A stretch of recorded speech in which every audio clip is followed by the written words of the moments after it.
Very good. আজকে আমি তোমাদেরকে একটা অন্য ধাঁচের কবিতা শোনাবো।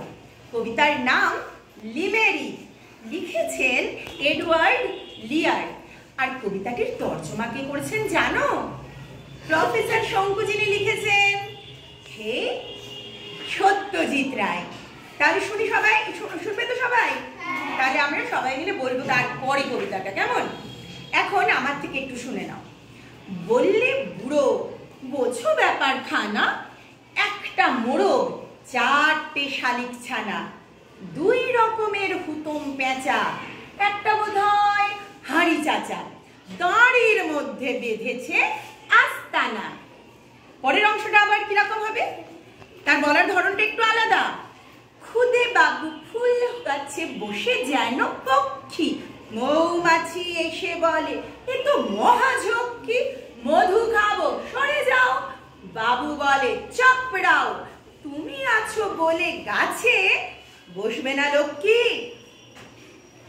আবার একটা অংশ একই কবিতায়, যেখানে যে বই আছে পাখি সম্বন্ধে, মন দিয়ে পড়ি সব সকাল সন্ধে, আজ শেষ হবে পড়া আজ বই বাকি নেই, আফসোস শুধু এই তল্লাটে পাখি নেই।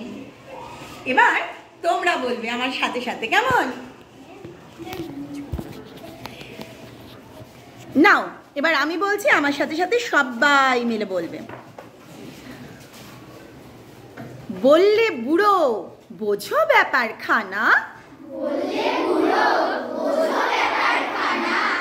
একটা মোড়ক চারটে শালিক ছানা,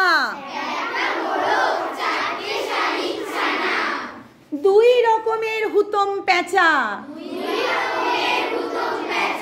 একটা বোধহয় হাঁড়ি চাচা,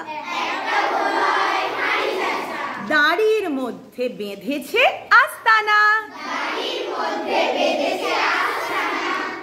খুদে বাবু ফুল হয়ে বসে যেন পক্ষী, মৌমাছি এসে বলে এ তো মহাঝক্কি,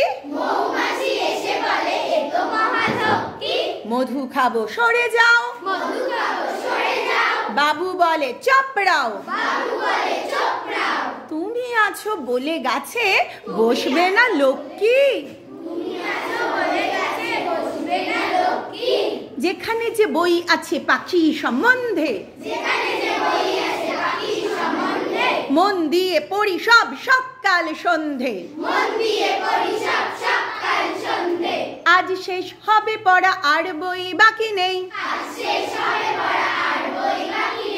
আফসোস শুধু এই তল্লাটে পাখি নেই।